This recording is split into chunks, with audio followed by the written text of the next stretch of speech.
It means the Treasury has more money, the country has more money, households have more money, and the products are cheaper. So there's a pincer movement against the cost of living. You make a lot of things cheaper, and you have more money coming into households' budgets.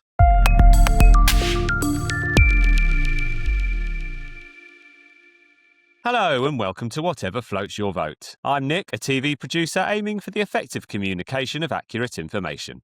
My name's Phil. I like talking about politics. Which is exactly what we're going to do. This is a podcast that explains politics so you understand it and can then explain it to others. And that's it. In this episode, we're going to discuss the idea of the United Kingdom joining a customs union with the European Union. So, Phil, over to you. Right. So obviously with the cost of living, a lot of people are working out what the current government can do really quickly, as in before the next election, to massively turn things around. And the customs union comes up again. And one of the big appeals of it, if we could implement it tomorrow, according to the latest research, it could boost our GDP by 2.2%. And we can go over exactly how it would do that. But just in terms of the headline figures, if you take the latest GDP figures, that would translate to an extra £64 billion that the UK could have and just isn't there. And that is £25 billion to the Treasury if you look at the current rates of tax. Now, the rest of it would still benefit because that would be going directly into the pockets of workers, of business owners who would then themselves be able to invest more money to expand and so on. It's creating more jobs at the time where unemployment is higher than we would like. But even that £25 billion to the Treasury, it would raise an extra £25 billion in taxes. And if the Chancellor didn't want it, the Chancellor would, actually, I'm okay, I don't need it. That you could literally use that to give £850 per household per year as a sort of cost of living allowance. But of course, that's not what you would do, because not all households are struggling. So you could give even more to the households who need it if you literally had no other use for it. I mean, it wouldn't wipe out the cost of living problems, but it wouldn't half ease it if you could give some of the poorest households, say, £1,000 extra a year or something. Yes, but to be honest, Phil, the Treasury won't do that, will they? The Treasury wouldn't do that, but it would use it for something. Measure. I mean, what you would do if you were thinking politically, you would use it for whatever would give you the best chance of winning the next election. If you could say £25 billion could go straight into the NHS, I'm sure that would be a pretty solid thing to campaign on, wouldn't it? Possibly. I would say at the moment, though, ironically, since Labour have come to power, people's priority for the NHS has gone down. It's almost, I don't know whether it's like they're thinking, well, we're sort of happy that a Labour government does make the NHS better.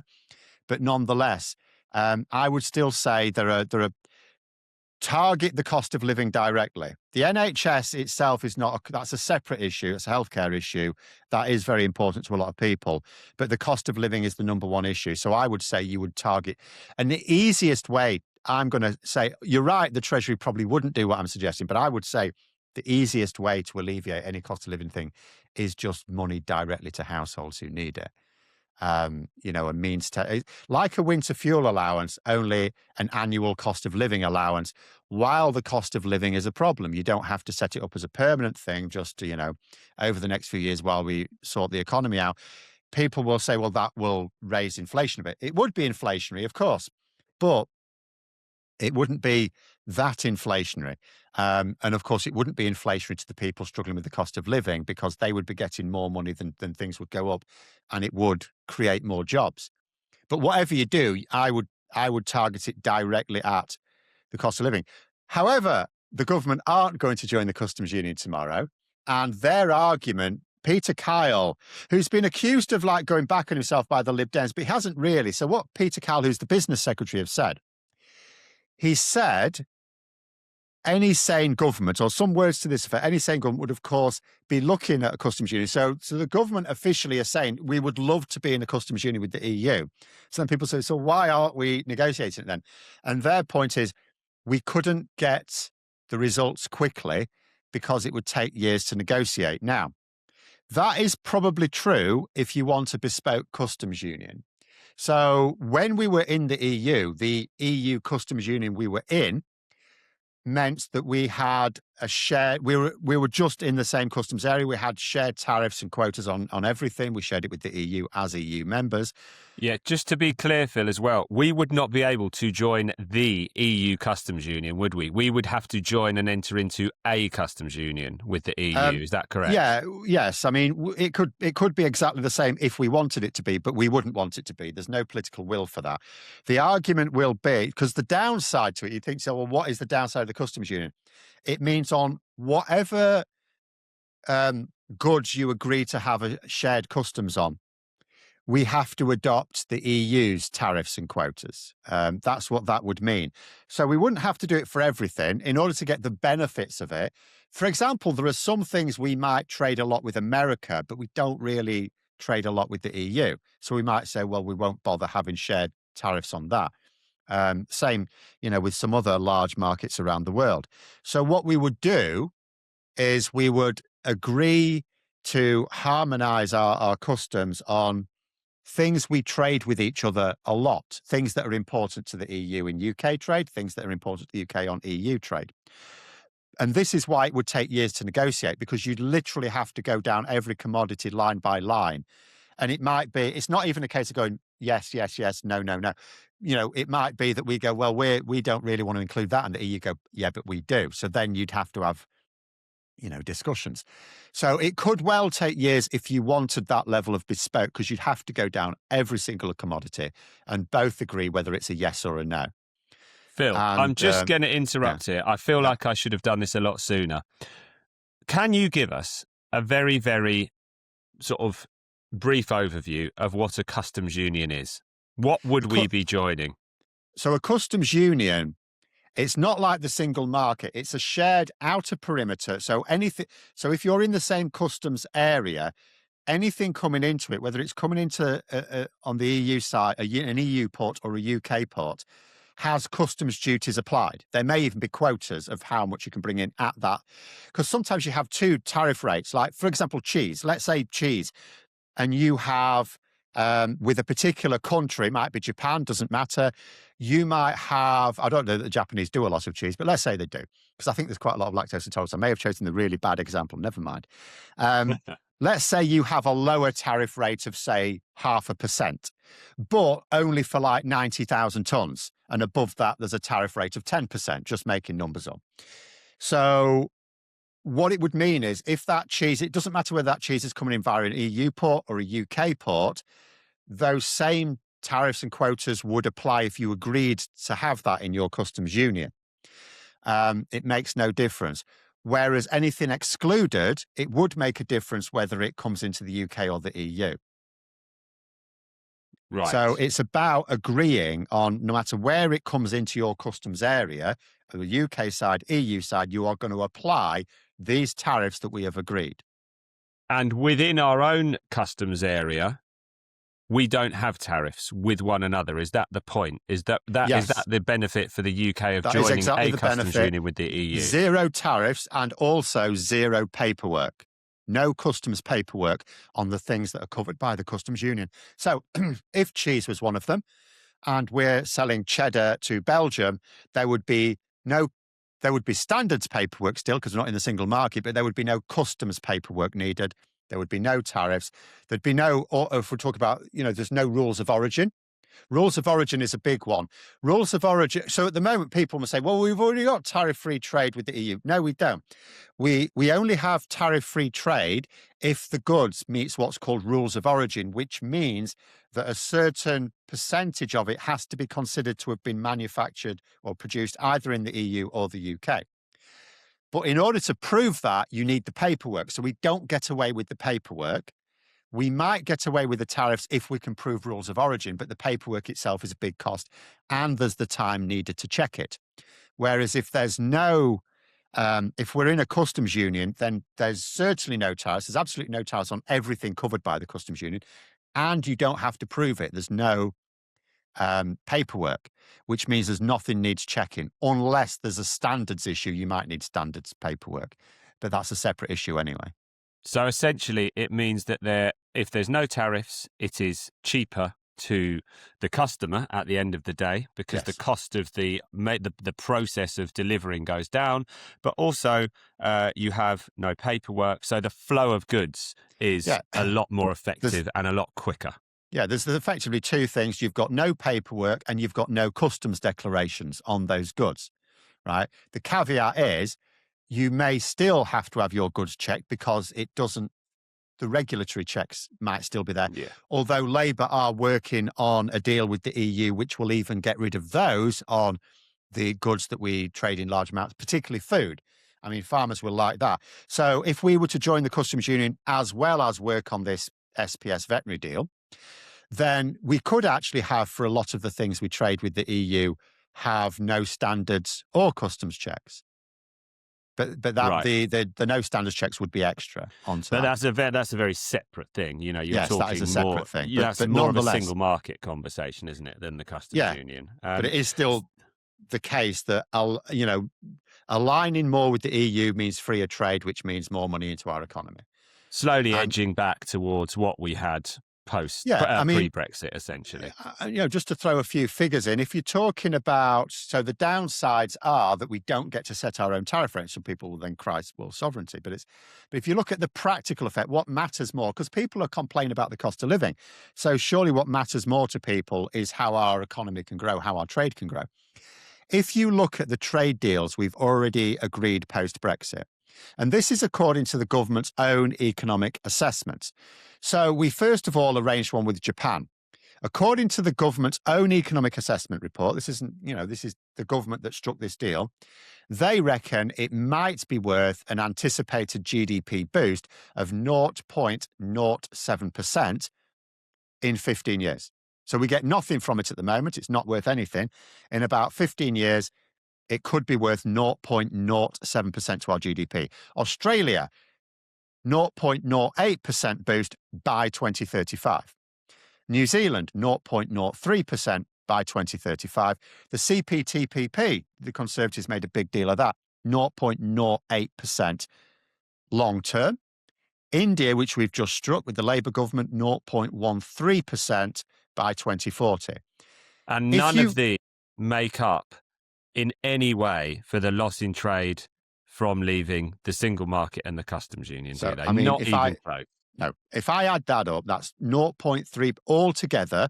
And remember, none of this, we don't get the benefits for 10 to 15 years anyway. So at the moment, we are getting the downside of lost trade with the EU and not this. It all adds up to 0.39%. And you can compare that. So the latest studies from America say that Brexit as a whole has cost our GDP 6 to 8%.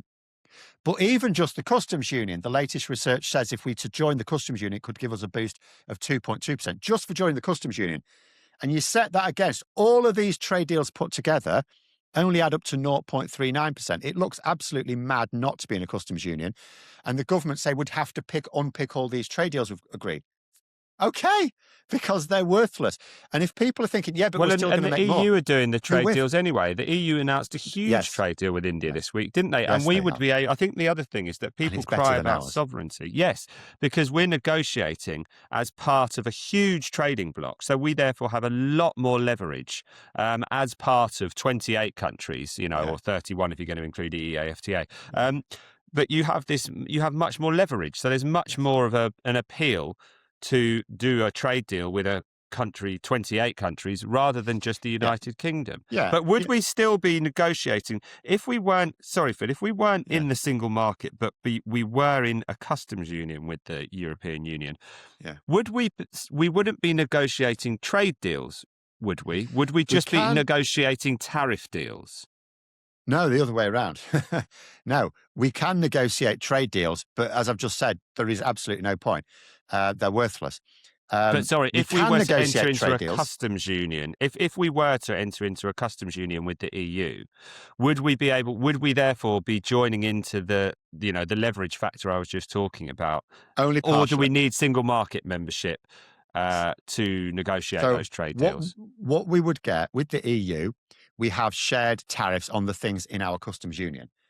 So if the EU were to negotiate lower tariffs from, say, Japan or India on something, and that something was also in our customs union, we would also benefit. Right. So we get the And they would shared leverage from negotiate that point of for view. us. We wouldn't be at the Yes. table. However, no. However, um, we can still have trade deals with India. It's just that when we negotiate trade deals, we can't leverage tariffs if those tariffs are in our customs union. Not all of them would be in our customs union. So we'd have control over some tariffs, but not all of them. So we'd would we lose be that. able to say this trade deal that the EU has just struck with India, Yeah. and if they're able to negotiate their own trade deal with India, but we were to enter into a customs union with the EU, where does that leave us in terms of our trade deal with India? Would we be able to hop onto the EU's trade deal, at the No. improved deal, or how would it work? Because there would be an issue here, wouldn't there? Not really, no. We would just have shared customs tariffs, that's all. But would it not affect the trade deal we'd struck with India, even if? Only the tariffs, Right. and only the tariffs that are on our customs union with the EU. So we would inherit the tariff deal that the Yes. EU had struck with India, Yes, but and not that would anything else. but that would automatically Yeah. alter our trade deal with India. So would there It be would any alter it, yeah. renegotiation on our side, or would it just go straight through? We'd probably have to talk to them. It'd be polite to talk to them. Yeah. And India might not be impressed that they also spent a lot of time and this will be one of the government's arguments. India probably wouldn't be impressed that they spent all that time negotiating a trade deal, and then we're saying, oh, by the way, we're going to have to scrub some of these bits out. Even though it might not make much practical difference, it may well be, if the tariff side of it we agreed is largely the same as the EU anyway, it might not make, but in theory it could make a difference. Right. But we okay. wouldn't be able to, we wouldn't get the same trade deal as the EU has. I mean, I know it's confusing because a lot of people every time there's talk of trade agreements in the press, it's all about tariffs. But trade agreements aren't all about tariffs at all. They're supposed to be, there's lots of other things in there as well. Such as standards, Standards, market access, things like that. Yeah. I mean, sometimes visa access. There's all sorts of things that can go in the mix. Yes. People just get het up on tariffs all the time. Yeah, which is why the single market and the customs union, although they are technically separate things, there's a reason why when you put the two together, it's such an effective thing to be part of, isn't it? If you are it just makes part of trade the much more EU efficient. single market and customs union, it makes setting trade deals, negotiating trade deals, doing business. Everything about those two things was designed for the benefit of the EU member states who were a part of it. And there's a reason why we're hurting to be outside of both of those things. And there's conversations about why we should be returning potentially to both of those things, isn't there? Yeah, because it doesn't actually do us any harm. Like although in theory, as I've said, there is a downside in that you lose control over tariff rates on anything in the customs union. They haven't done us any good. It's like, yes, we are technically ceding some sovereignty over our ability to set tariff rates on certain commodities. However, our ability to have had control over them hasn't helped us. Even people talking about, oh, but hang on, Phil, what about America? They whacked these massive tariffs on the EU. Ours are lower. So even when you take that into account, we would be better off in the customs union and America raising their tariffs against us, which wouldn't be on everything anyway. But if they did, let's say they just did it out of punishment, we would still be quids in. Yes, because of the benefit of the 64 billion that is currently estimated we would benefit from entering into a customs union with the EU. We'd be 64 billion pounds better off per year, right? Yeah. I mean, net it would be slightly down because if the US administration raised tariffs on us, we'd lose a bit there. We're not losing 64 billion. It's a few billion. So it would not be very nice for the companies affected. I mean, yes, there would be winners and losers. There would be some companies who export a lot to America and not a lot to the EU. And they would go, what the hell, man? But the country as a whole would be much better off. And in actual fact, if the government wanted to help those companies out, the extra tax revenues raised could be used to compensate for those tariffs as well. I mean, Donald Trump has not reduced EU GDP by 2.2% with his tariffs. It's uncomfortable for them, but it's not damaged the trade to that extent. So even if we had to take, this is why, the lower tariff rate from America is not a Brexit benefit. And that's because um, we are still worse off. We would be better off in the EU with the American EU tariffs than outside it with the current UK American tariffs. Yeah, this is what I find slightly frustrating, is that I find that every time there's any talk of new trade deals, whether we should or shouldn't enter into a customs union, for me, surely, uh, the first thing that should be talked about is the net loss Yeah. to our economy from leaving the single market and the customs union, because that is kind of your benchmark as to where we should be, isn't it? There's no point talking about these tiny percentages of, financial benefit from a trade deal with India or Japan when the amount where we used to be is here, and we're down Yeah. here because Yeah, of exactly. Yeah. So surely that should be the starting point for It should. any evaluation of post-Brexit trade, is Yeah. where are we compared to what we've lost? And you have this enormous deficit in the country's wealth because we've left the single market and the customs union. So surely that should be the first thing that It anyone should. talks about. It should be how the media present it. They shouldn't, instead of saying, they don't even say all these trade deals together as 0.4% to our GDP, because that sounds pathetic even to people who don't get into numbers a lot. They're absolutely pathetic, and we don't get the benefits for 10 to 15 years.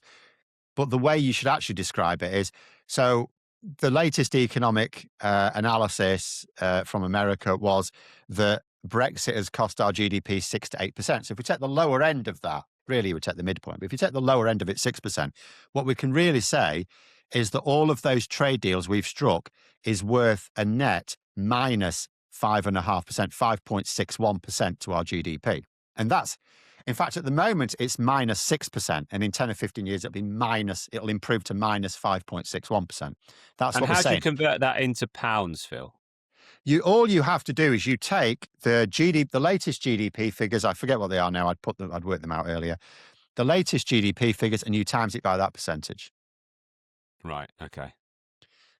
Which we will You know, have to do. so that's where you get the 64 billion from. It's like 2.2% times the latest GDP on last year, which it does get revised. It's not going to get revised hugely. And you can also then work out, because we know what our effective tax rate is in the country, you just times that tax rate by that amount you get from it, and you can work out how much roughly the Treasury is likely to get from it. Right. But, I mean, the only downside, because none of this impacts on freedom of movement or EU laws or anything. The customs union should be by far and away the easiest thing to get people to say, yes, we should absolutely join that. There's no issues with freedom of movement. There's no issues with standards or laws or anything like that. It's literally tariff rates, which not many people are interested in anyway. And they're all quite low for most countries as well. And when I say about that 0.3% boost to GDP from all the trade deals we have so far, if people are imagining, but we can carry on making more and more, not really, no. There aren't any other large markets. The only other large markets we haven't already agreed a particular trade deal with, there's Canada, there's the United States, and there's China. Now, China is a very large market, but they are not going to give us major access to it. We might be able to work something out with China that gets us a little bit. It's not going to amount to very much at all, because China wants to sell. We are the small market. So in actual fact, we have to consider, imagine this, imagine a trade negotiation like this. And each side says, we want to boost our trade with you by $10 billion, say. So the large market, in order for them to get, to give you the $10 billion, they don't have to concede very much access into their market. But you have to, as the smaller market, have to concede a lot greater access into your market to be worth $10 billion worth of trade. So the smaller market will always have to concede more than the larger market. This is the idea of leverage. The more customers you have, it's a bit like, let's say you agree, just to make something. Let's say we'll go to pork markets, right? Let's say you are prepared to concede a 1% lower tariff rate on pork. right? So to the other side, they're thinking, okay, is that going to significantly improve our pork exports if you lower your tariffs by 1%? If you're representing, as we are, about 68 million customers, you think, okay, it's worth about that much. If you're representing about 450 million customers, that 1% is worth a lot more, isn't it? Because there's Yeah, way more of customers. course. And Yeah. that's how it works. If you have fewer customers, the other side is thinking, how many customers do you have and how much money do those customers have? European customers have a lot of money to spend. We're wealthy, but the EU has way more of those customers than the UK does. So the EU will always get a better deal. And Yeah. if we were part of it, they'd get an even better deal because they'd be able to add on the UK customers as well. So the EU plus the UK can get the best trade deals. Yes. Yeah. Yeah. Absolutely. But I suppose just quickly, what I've got here for how we are now estimates as from leaving the customs union and the single market is in pounds. Um, we've got estimates here: 6.6 to 8% of GDP Yeah, is roughly 173 to 231 yeah, billion pounds per year in today's money. yeah, And then, according to the OBR, which continues to assume Brexit will reduce UK productivity by around 4% in the long run via lower trade intensity. The same 4% is around about £115 billion per year. yeah, So that's what we've lost. And those are the figures that really, to make everybody understand where we are in this post-Brexit world, surely that should be the benchmark for every single economic yes, conversation we have, yeah, is that we yeah, have absorbed this hit, and people are worried about the cost of living. People are worried about bills. People are worried about being poor. And as a country, we have taken a deliberate choice by the type of Brexit that we have pursued that is making us, you know, well over £100 billion per year poorer. And yeah. that, I mean, what The way I the the way economy, I how, go describe on. it as well, because often you need to put it into terms that people can understand. The amount by which we're poorer is imagine this. Let's say we hadn't left the EU customs union single market. Now, again, like you say, the Treasury wouldn't do this, but in terms of making it familiar to people, imagine if your energy bills went to zero. That's the amount. So if you think about your annual energy bill, that is your household energy bills. That is about what we've. If you take like the midpoints, if you look at the analyses and take the mid, because there's always a bit of a range on. If you take the midpoint, it's about our energy bills. It's like Right. the government. We could just have like that's the amount of money we're losing, the cost of our energy bills, which is a huge factor for a lot Crazy. of people. And Yeah. it could be like, you could almost consider that to be not, it wouldn't be nothing. We would pay energy bills, unless, of course, you had the heat pumps and solar panels and stuff. But you'd have the extra money to make it, in today's terms, worthless. Yeah, it just means what you have and don't have at the end of that Yeah. year, doesn't it? The decisions Yeah. that you make.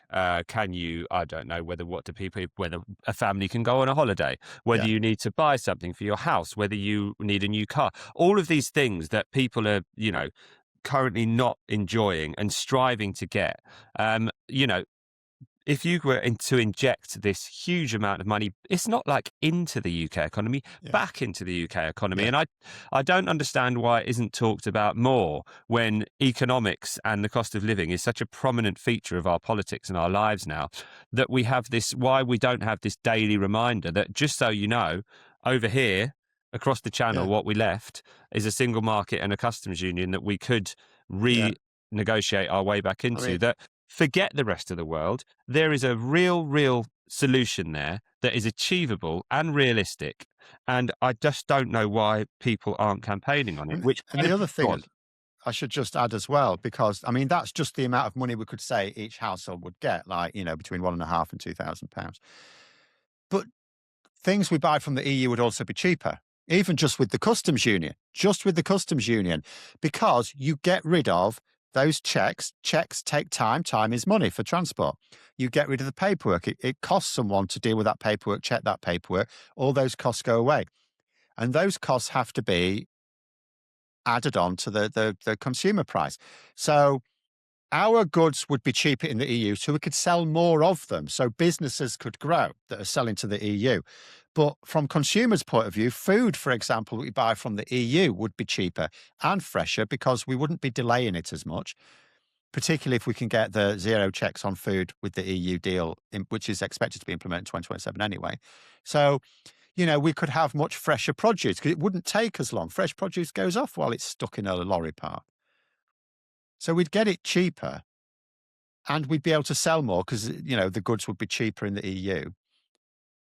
And also the trade would mean more jobs, more pay, more profits for businesses, more taxes for the treasury to spend on things, or to reduce taxes if that's what they decide to do with it. They could lower taxes.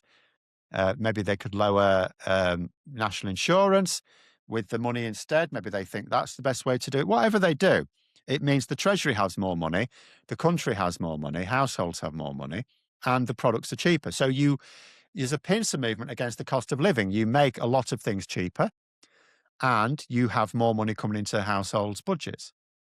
Yeah. Okay. So before we move on to other issues, such as the single market membership and why the customs union wouldn't involve freedom of movement, I just want to let's just go through, Phil. What are the arguments against the customs union? We can sit here and we can talk about the benefits. There are obviously arguments as to why we shouldn't go into a customs union. Let's flesh those out and really try and push those, because, I don't want this to be one of those podcasts where we seem to just be trying to push one argument. There will be cons to joining the customs union. So what are they? So, like I've said, you don't have the ability to set tariffs that are covered by the customs union. That's one. We've already gone over that. The fact that we can do that now has not helped us. The trade deals we've negotiated with that power are pathetic. The other one is the end of independent goods trade deals, I suppose. Again, goods trade deals, because we can't set tariffs, there wouldn't be much point in discussing trading goods with other countries in trade deals. But again, we are mostly a service-based economy. And if you look at the trade deals, we have struck with those countries, such as the larger markets like India, like Japan, like Australia, they've tended, from our point of view, a lot of that GDP boost is in the form of services anyway. What are services, Phil? Just let's be clear. Sorry, when you say anything. Could be financial services, could be legal services, anything where you're not trading an actual product in a box. Not physical goods, right? Yeah. Okay. So, and that's most of it. We're mostly a service-based economy. Most of our trade, most of our exports is services, not goods anyway. The reason why Brexit didn't do us even more harm than it did, the reason why it wasn't utterly catastrophic, was because the leaving the single market mostly affected our trade in goods, not services, as there was some hit to services, not a huge amount. It just absolutely walloped our trade in goods, but our trade in goods is roughly 20 to 25% of our total trade. The rest is in services. So why didn't it hit services, Phil? Because we lost the freedom of movement of goods, services, capital, and people. Because when the EU single market was set up, they didn't really go for it. There's a lot of national self-interest in there. So the single market covers goods very well. You get absolute free trade on goods, but not always services, because some of the powerful countries they had cold feet about the idea, which is madness, because if the EU single market had proper free trade within it, on goods and services, the EU would be doing much better business. And those countries who felt they would lose out would still be net gainers.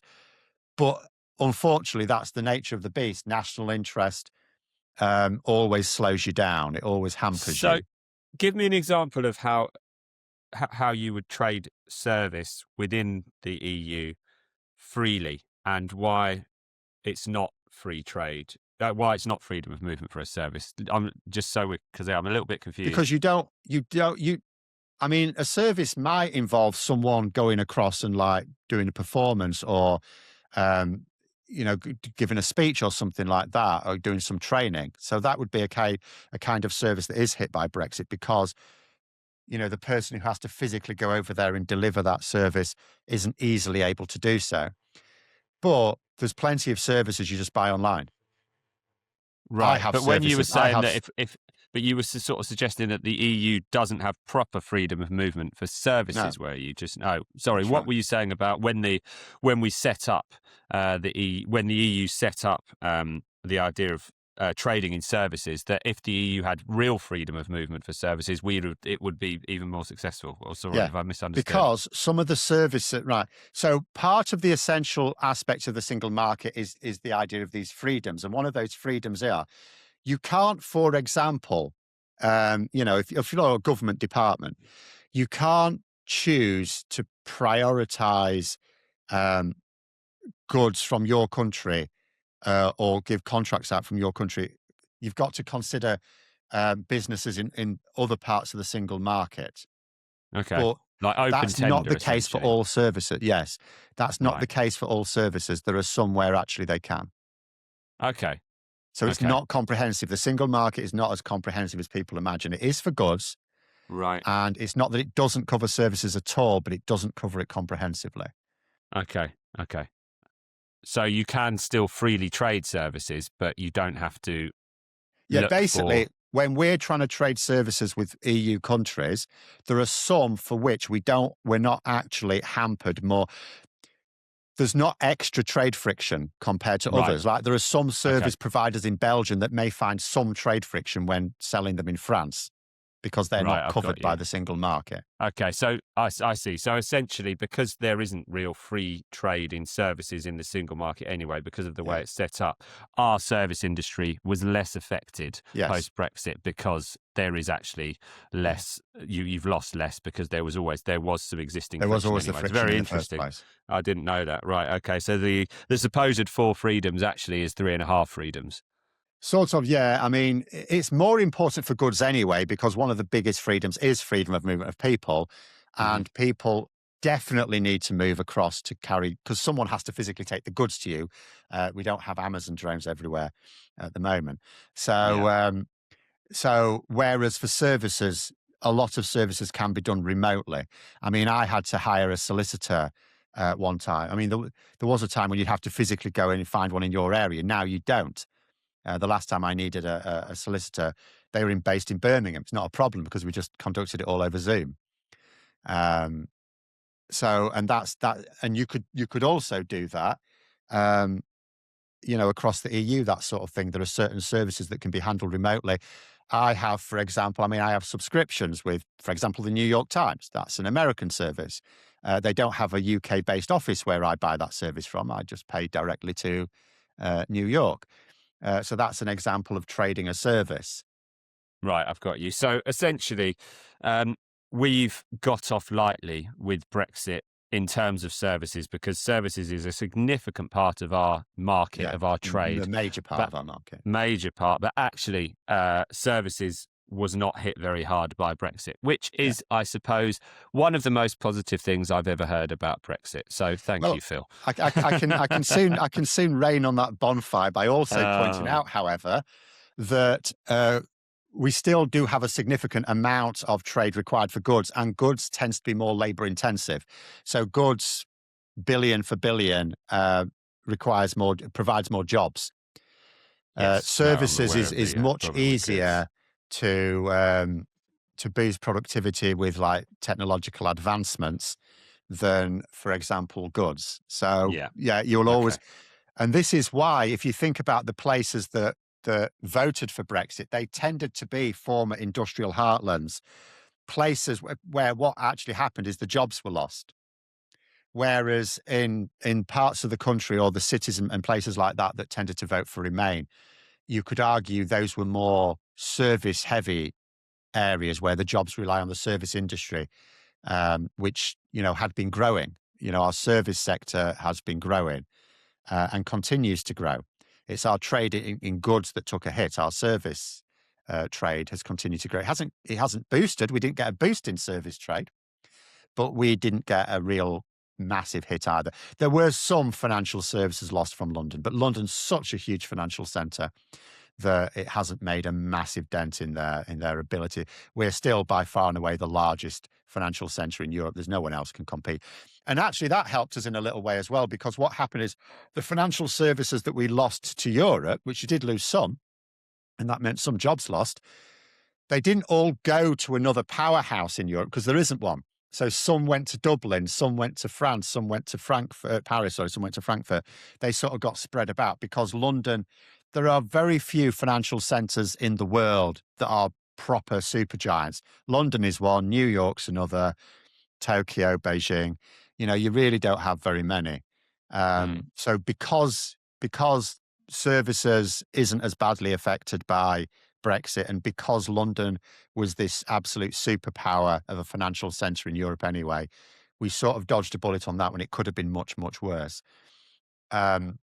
However, Phil, I have Yeah. some friends. I can think of two people. Well, I can think of a bunch of people, actually. I've got from totally different friendship groups who are traders, used to work in the city. And my one friend has taken him and his whole team. And another friend has done pretty much exactly the same. And of all places now, they've gone to Dubai for the sole reason that they say they're paying too much tax here.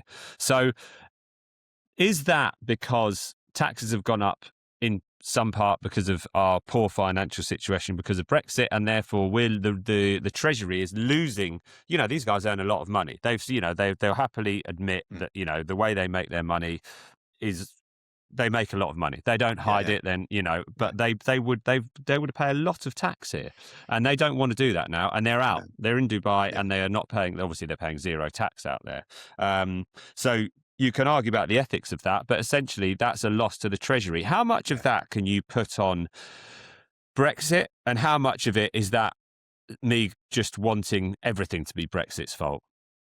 So there is an extent to which they may just have realised, because this has become a more popular thing now. I'll give you a little anecdote, just as a little side. So near me is Drax Power Station, which is like the largest power station in Britain. It used to be a coal-fired power station, now do biomass. So when I was a teacher, we used to take students there, as part of science. And they sort of told us one time, back in the 80s, so in the 80s with the coal miners' strikes, it was a coal-fired power station. Well, they can't just not get coal. They have to keep the turbines running. So what they did, so they used to get all their coal from the Yorkshire coalfields, right? Because it's right on their doorstep. All of a sudden, they needed coal from somewhere else. And they discovered, so they went onto the international market, and they found they could buy coal from Western Canada.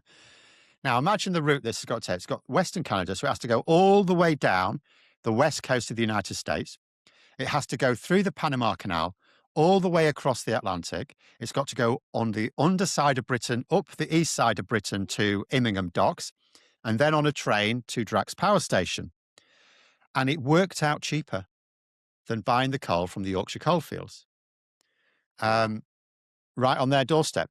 Now, you could argue, well, why weren't they doing that beforehand? And the argument probably would have been that it never occurred to anyone, because they just always bought their coal from the many coal fields that were right on their doorstep. But obviously that British coal had become more and more expensive as it became more and more difficult. Because like initially, when you first find a virgin source of coal, you're literally picking it off the ground, and then you have to dig deeper and deeper, and the deeper you have to dig, the more it costs in terms of surveying and digging those tunnels and making those tunnels safe and so on. So it was getting more. It just never occurred to them. I would argue the same thing here. I actually worked out, I'm not planning on doing it, don't worry, by the way, but I actually worked out just a little thing. I'm not a big trader, I'm not a millionaire, right? But even with what I make on YouTube, I could actually, in theory, move to Dubai. I could still do my work from Dubai. They've got YouTube there. And I actually haven't checked this out, as long as they have a tax agreement with the US, otherwise I'd be charged US taxes because YouTube's US. But as long as I didn't get charged US taxes, assuming the UAE have some sort of deal with the US on that, like the UK does, I could move to Dubai. I looked up the average cost for sort of middle-class living expenses, and it's less than the amount I pay in taxes. So on my income, I could move to Dubai, and if I take into account my living expenses in Britain plus the tax I pay in Britain, I could live in Dubai and I would actually be slightly better off. So someone who's earning millions could easily be, and it could just be that it I don't never think they're occurred earning to people to millions, do but that, they're certainly earning, even if it's hundreds of thousands. they're in the hundreds. Yeah, yeah. So they benefit. I'd imagine. Although you would think people like that have higher cost of living than I do, they've probably got, but nonetheless, yes. Well, they're, one of their things, they're private school. So Yeah. obviously then the VAT comes in. Yes. And I wonder how many of these, like you say, maybe it's just that I think the it's just, information it reached hadn't them. occurred to people before. And now that it's mentioned much more in the media, maybe there are people looking at it. I suspect Well, and Dubai more is so. openly attracting, the Dubai want Yeah. everybody to move to Dubai, really, don't I they? mean, Spend their money there. Ironically, they may be thinking about levying taxes, but it'll still be, it'll be like 5-10% or something, wouldn't it, if they do? But nonetheless, the other thing is, obviously, these people are clearly people, you say they're traders, so they can do that anywhere in the world. I mean, that's the thing about people with those sort of jobs. They, just like I can with YouTube, because again, it's service-based, so I can do it anywhere. So, whereas if you have a job where you need to be in a physical workplace, you'd then have to get a job in Dubai. Yes. Whereas those people are just doing their goods, normal. Yeah, they're just doing their if you're trading normal goods, jobs. you don't suddenly move your company to Dubai and start selling cheese from Dubai, do you, for example? So, sorry, I have caused a large digression there, Phil. But thank you. That does make it clearer. So, something that from the start of this, I didn't want to bring it up too soon. We're talking about £64 billion, roughly, that goes into the UK coffers as a result of rejoining the customs union. When we talk about let's call it over 100 billion per year, if you added on the single market to that,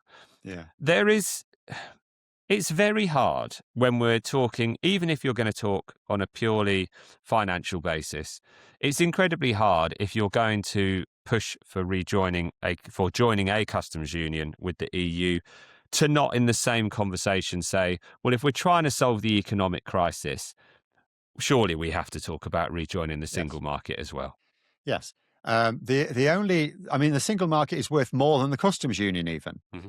That would be actually worth more. The downside is political, of course. There's more political resistance to joining the single market than the customs union. Because of freedom of movement of people. Because of freedom of movement. Yeah. And this idea of having to adopt EU laws. And if we join the remember, there is no one. Well, yeah, we wouldn't get to vote on those laws. So it would be this idea of laws being passed where we can't vote for someone who decides on those laws. But we could before. For that, we'd have to join the EU. Yeah, so that would be the single market customs union argument is the soft Brexit argument, isn't it? Which is you would essentially keep all the benefits, but you would lose sovereignty in inverted commas because you would be a rule taker rather than a rule maker. Yeah. So and again, in this case, we would be a rule taker in this case. We weren't in the EU. People described us as rule taking in the EU. No, we weren't, because we had, we had a position on the EU Commission, we had a position on the EU Council, and we had a large chunk of the EU parliamentary seats. Yeah. So we could elect people. We had the option to elect people. I used to vote in those elections to elect people to decide those EU laws on mine. And you have just as much, just because there's MEPs from other countries. Well, yeah, there's MPs from other regions. I can vote for one MP when it comes to passing UK laws. I can vote for one MP. That MP that candidate may or may not win, but I can vote for one. That's 1 out of 650. So I don't get to decide UK laws. My ability to decide UK laws has not even been enhanced since leaving the EU. When they talked about taking back control, the British public haven't. We don't have any more control at all. No, we have less control, in fact, because we used to be able to vote for an MP to decide national matters, and we used to be able to vote for an MEP to decide trade matters effectively. Now I can't. I've got to pick one MP to do everything. I think take back control really was about borders, wasn't it? No. You don't It think? was a In terms of how it was sold and what and Oh, the in terms of how it appeal was of it? sold, very possibly. And of course, as we discussed a couple of weeks ago, that didn't happen either. But No. we have less control, in fact. We have less Yes. control because we now are not part of an EU-wide control mechanism. We've just got to Mhm. manage it all ourselves with no one helping. But it was really what it really meant, the quiet part not spoken aloud.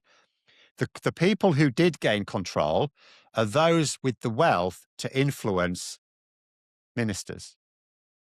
It's very difficult to corrupt the EU because there's no one person or even just a handful of people who have control of the levers of power. There's so many different people. You've got we obviously know the EU Commission does the day-to-day stuff, so we're very familiar with the EU Commission, Mhm. Ursula von der Leyen. However, there are very powerful political groups within the EU Parliament because they form into parties and blocks in the EU Parliament, just like they do in our Parliament. There are obviously very powerful members of the EU Council, such as the presidents of France, the Chancellor of Germany, for example. Because they represent such a large part of the EU market, they have a very powerful presence on the EU Council. So you have the levers of power spread across three distinct groups: the EU Parliament, the EU Commission, and the EU Council. Very difficult. I mean, it's not as simple as just getting someone on side, donating a few quid to one of them and getting because the way it generally works, corruption, the sort of nicer side of corruption in this country, you donate, a few £100,000 to someone's campaign, and then of course they're going to meet with you, and then you get to try and persuade. It's not even, Try and influence open policy. corruption. It's just you get to meet with them. And if you get to meet with Mhm. a person, you get to try and influence them. You can persuade them. You can make arguments. It's not a direct give me money and I will give you this. You do have, there's been cases of that sort of thing happening in British politics as well. But it's just a case of if you donate a large amount of money or you pay to attend an expensive dinner with ministers. The reason people pay that is not because the food's really good. Sometimes it looks rubbish. It's because you get to meet with the people who make the decisions. And if you can meet with Yeah. them, even if they don't feel obligated because you gave them money, you're talking to them. You get to present a point of view. Whereas the Yeah. people who Yeah. don't pay them the money don't get to present their points of view. Yeah. Okay. So the next thing is that if rejoining the customs union equals 64 billion, rejoining the single market equals, let's call it, 115 billion. But then you have this soft Brexit where you have, you are a rule taker, you Yeah. have no say, Yep. just the benefits. Unfortunately, we get to this point where, we've all got to, which is that the best option, if you go, the customs union gives us a bit, if we join a customs union in a single market, it's even better. But the problems with that are with rule taker. Mm. Well, what's the ultimate solution to all this? Just on a purely financial basis that then So makes us not a rule taker is to rejoin the EU, isn't it? I mean, that's the only way. I mean, there's two ways of it's looking at it. You could best for Britain is to rejoin the EU, isn't it? I mean, I can't see a better outcome for Britain than no, rejoining the EU. If you're there is of purely course on financial basis, yeah. if nothing If else. if you decide that we should join the customs union because being outside the customs union is doing us no good because the trade deals we're arranging are worthless. If you then decide, well, we might as well join the single market because whatever the benefits people thought were gained from cancelling freedom of movement have not emerged. And if people are going to say, but, we could get more money, more jobs, better jobs, and so on with that, then we join the customs union and the single market. At that point, yes, you say we should join the EU because then we get to decide those rules again. However, there is an extra bit of political friction there in that, in theory, anyone who joins the EU is expected to join the euro. Now, we had a permanent opt-out as a founding member. Founding members of the EU were allowed to choose whether they wanted to adopt the euro or not. We're still a Um, founding member. no, we wouldn't be if we Have we rejoined. lost We'd that? be completely, we'd have right from scratch. We've already been told we don't get to rejoin on the same terms. Now, it doesn't mean we would have to join the euro because joining the EU, you can negotiate. We might be able to negotiate an opt-out, but we couldn't guarantee it. But then again, it comes down to, it's a bit like the rule taker thing. Does it matter? For some people it does, but there is actually, it would benefit us to join the euro because that makes trade easier as well. If you think about it, when Britain is trading with France, for example, which is in the Eurozone, like most EU countries are, there has to be a currency conversion. There's still an exchange rate, yeah. Yeah. Whereas if you're trading in the same currency, you don't have that. So you can trade more efficiently as well. So if you join the euro, trade becomes even cheaper, even better. So and therefore, we would actually things like holidays, wouldn't they? Yeah. It'd all you would be able to you. go out because you'd be familiar in this one currency. The cost of a pint of beer, the cost of a flight, the cost of a hotel room, the cost of a pizza. Yeah, I mean, I don't travel much, but I do occasionally pay attention to exchange rates just from purely view of doing economic videos.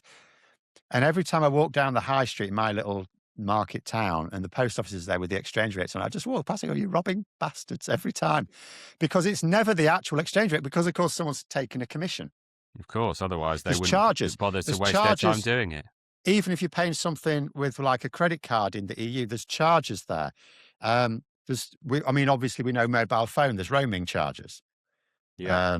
Which people were promised wouldn't happen, and of course inevitably happened because, no, but not all of that would go away. Not politicians promising something that then didn't happen, Phil. The roaming charges would go away just by rejoining the single market. But the currency exchanges, we still used to have that, and that would go away because you'd be using the same currency. It's just more efficient to trade, and you know what it means as well. Like people would be having to constantly think, "Oh, is this worth €10?" Because they're trying to convert it into their own currency. Exactly. Yeah. Whereas if you're familiar with loads of time on worth, holiday doing that. We went to Greece this year, and it was, part of the reason was because it's a lot cheaper than it was a small part of the reason. But you're going out for dinner, and I have to say it was much cheaper than when we were fortunate enough. We were in Mallorca the year before, which is glorious, but oh my gosh, it's very, very expensive. And the whole time you're out to dinner, I'm there going, right, how much is? I've got 2 kids, I've got my wife. How much is this meal going to cost? And it does. You think about it everywhere you go. Whereas if you just had that one.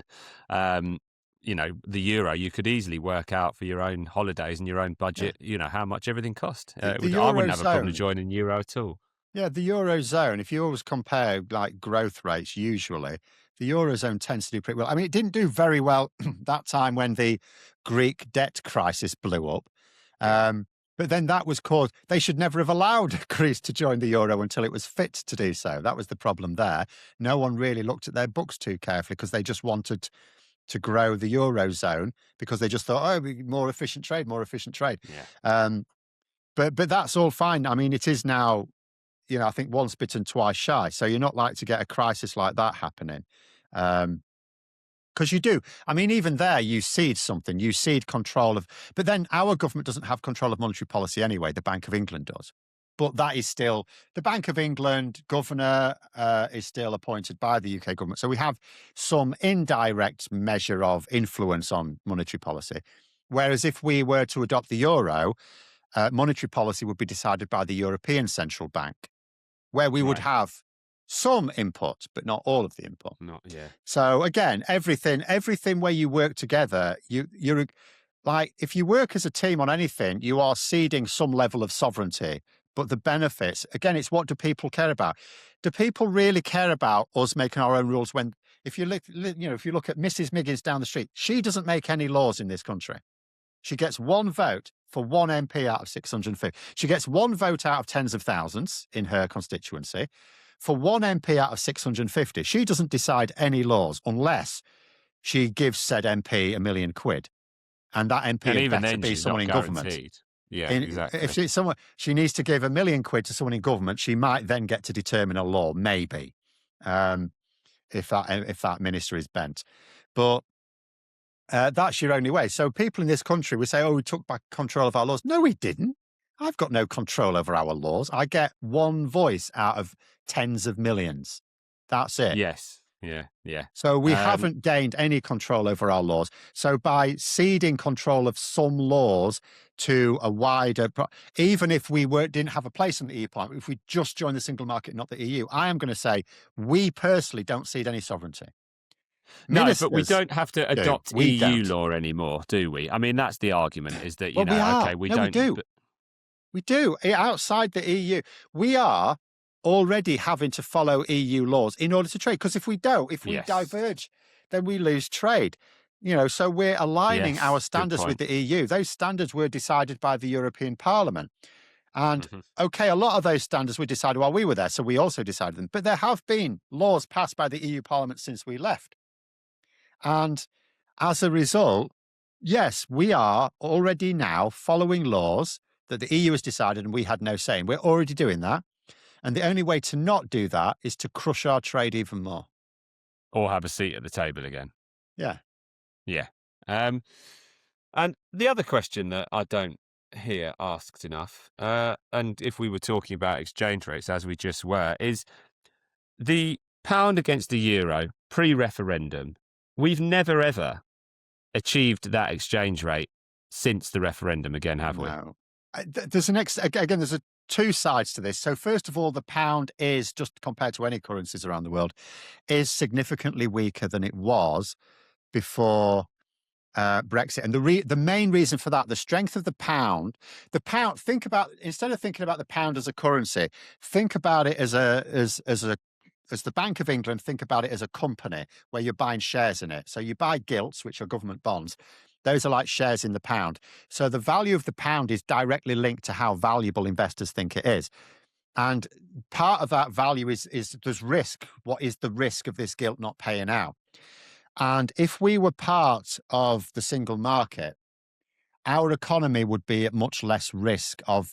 So if something happened to some major industry within the UK, we would be cushioned to a certain extent. We'd be cushioned even more if we're in the Eurozone, which I'll come to.